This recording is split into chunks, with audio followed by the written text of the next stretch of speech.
नमस्कार दोस्तों, welcome back in channel stock technicals. दोस्तों, इस वीडियो के अंदर अगेन हम बातचीत करने वाले बिनाइल केमिकल इंडिया से रिलेटेड, क्योंकि इस कंपनी को हमने अपनी प्रीवियस वीडियो में कई बार फंडामेंटल तौर पर और टेक्निकली तौर पर कवर किया है।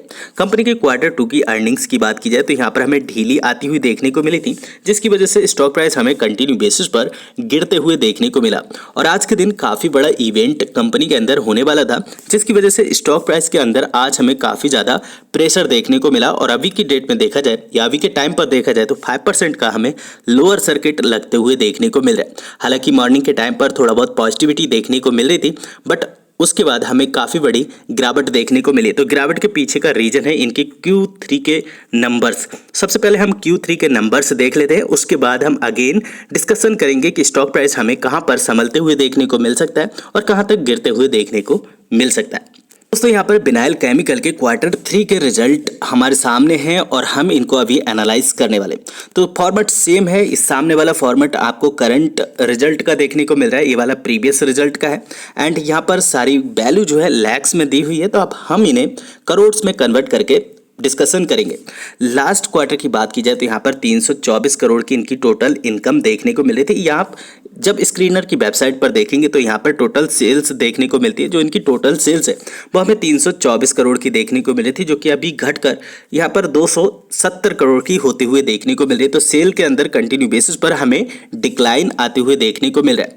एंड टोटल अगर हम खर्च की बात करें सेल्स के बाद या फिर रेवेन्यू के बाद में, तो जो टोटल खर्च हुए कंपनी के, जैसे सेल्स कम हुई है वैसे साथ साथ यहाँ पर खर्च भी कंपनी के थोड़े बहुत कम होते हुए देखने को मिल रहे हैं।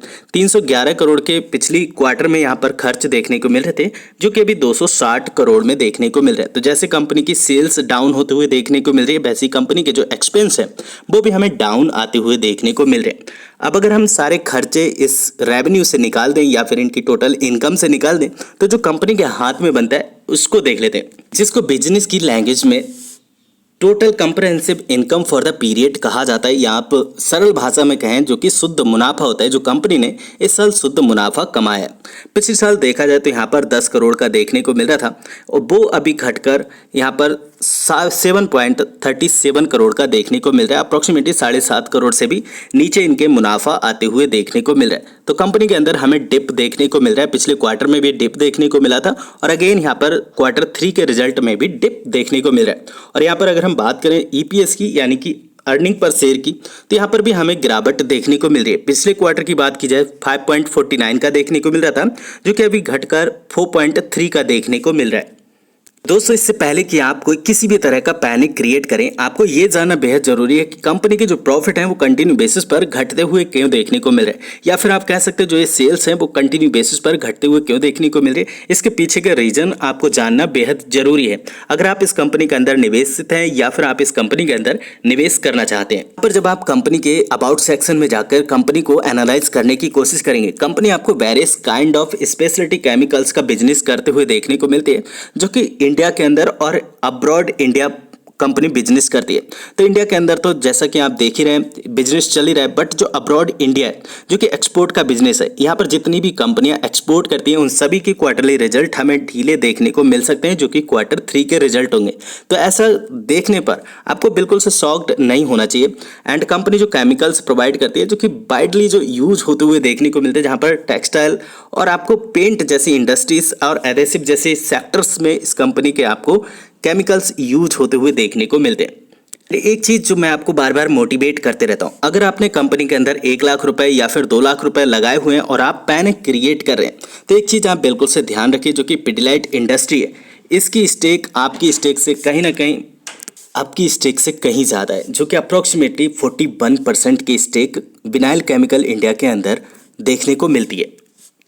अगर आपने बाय मिस्टेक इन वाले लेवल्स के ऊपर से कंपनी के अंदर अपनी पोजीशंस बनाई है, तो किसी भी तरह का पैनिक क्रिएट किए बगैर आप इस कंपनी को होल्ड करके चल सकते हैं, क्योंकि यहाँ पर देखा जाए तो आपसे बड़ी बड़ी स्टेक्स कंपनीज की इसके अंदर देखने को मिलती है।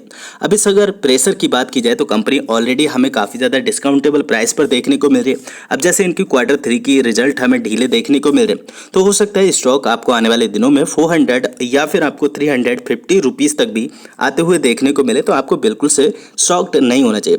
कंपनी ने आपको मल्टीबैगर रिटर्न जनरेट करके दिए हैं और ऐसा नहीं है कि हमेशा एक्सपोर्ट का बिजनेस आपको मंदा देखने को मिलेगा। जैसे इस जैसे जैसे एक्सपोर्ट का बिजनेस आगे बढ़ेगा वैसे वैसे कंपनी भी आगे बढ़ने की कोशिश करेगी। और आपको पता है जब ये कंपनी चलती है तो बिल्कुल से पीछे मुड़ने का नाम नहीं लेती है। कंपनी ने बहुत ही कम समय में आपके पैसे को 15 टाइम्स मल्टीप्लाई किया हुआ है, तो आगे भी कंपनी आपके पैसे को मल्टीप्लाई करेगी। अगर फिर भी आपके मन में कोई भी क्वेश्चन क्वेरी है तो वो आप नीचे कमेंट बॉक्स में मेरे साथ शेयर कर सकते हैं। अगर आपको वीडियो की इन्फॉर्मेशन अच्छी लगती है, नीचे लाइक का बटन है उसे प्रेस करके मुझे इनकरेज जरूर कीजिएगा। चैनल पे पहली बार होंगे आप चाहें तो चैनल सब्सक्राइब करके फैमिली का हिस्सा बन सकते हैं। फिर मिलेंगे नेक्स्ट वीडियो में, तब तक आप अपना बहुत ढेर सारा ख्याल रखिए। Thanks for watching, see next video, bye bye for now, God bless.